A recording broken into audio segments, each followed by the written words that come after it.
When we know our four components of time series, we need to calculate the seasonal index. Seasonal index means the pattern. This pattern repeated every year, like this. So no matter what the real sales amount is, different years they followed the same sales patterns. The first quarter, our sales will increase to the second quarter, and the second quarter is we have got the highest sales, and then it decreased. The third quarter we have the lowest sales, and this pattern repeats year by year. And if we want to interpret these patterns, we use the percentage numbers or sometimes decimal numbers, like this one. If we want to interpret our winter index, that means in winter our sales will be 23.5% lower than the typical quarter or average quarter. And in autumn, our sales will be 51.9% above the typical quarter or average quarter. But how can we get this seasonal index? There are many steps we need to remember. We first have this data.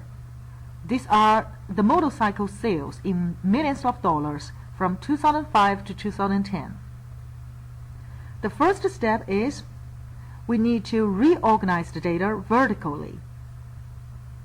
So you organize the table like this. We use different colors to show different years. The second step, you need to calculate the moving average.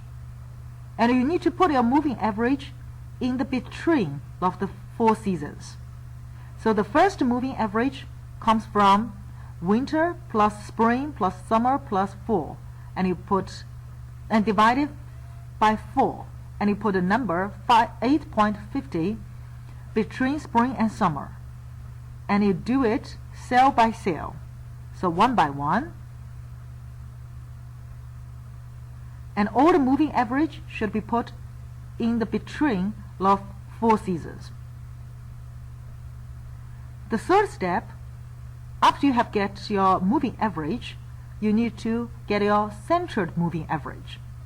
And the centered moving average comes from the average of every 2 moving average. And you also put it in between of the 2 moving average. So you do it one by one, and you move it cell by cell downwards.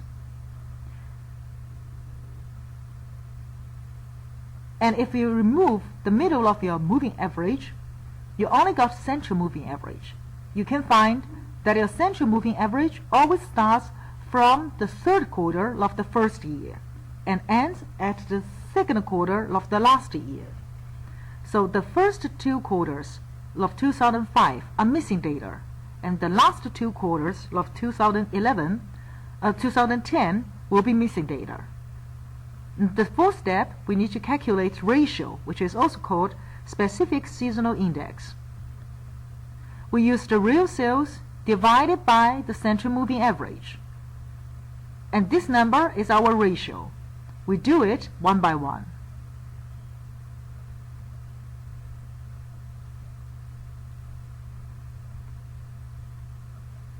And you can find the same as our central moving average.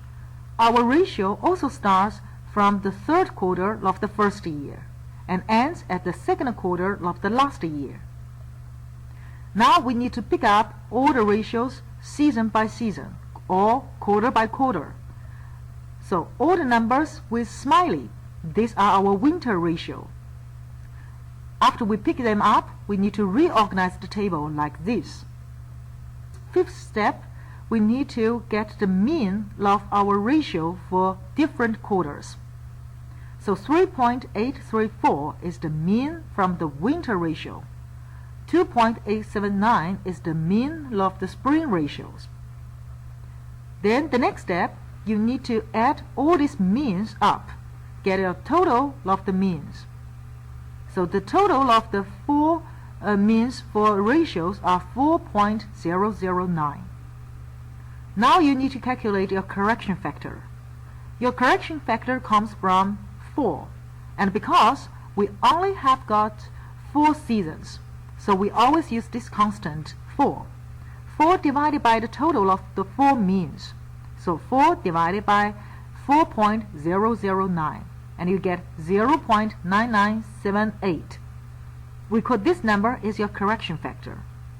After you get your correction factor, you use the mean of different ratios to times the correction factor.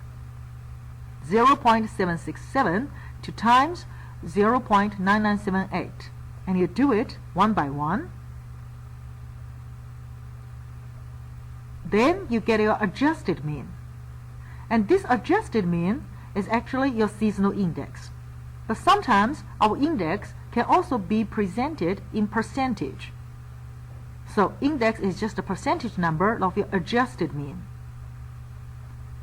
After you get your seasonal index, you can interpret that the same as we have done previously.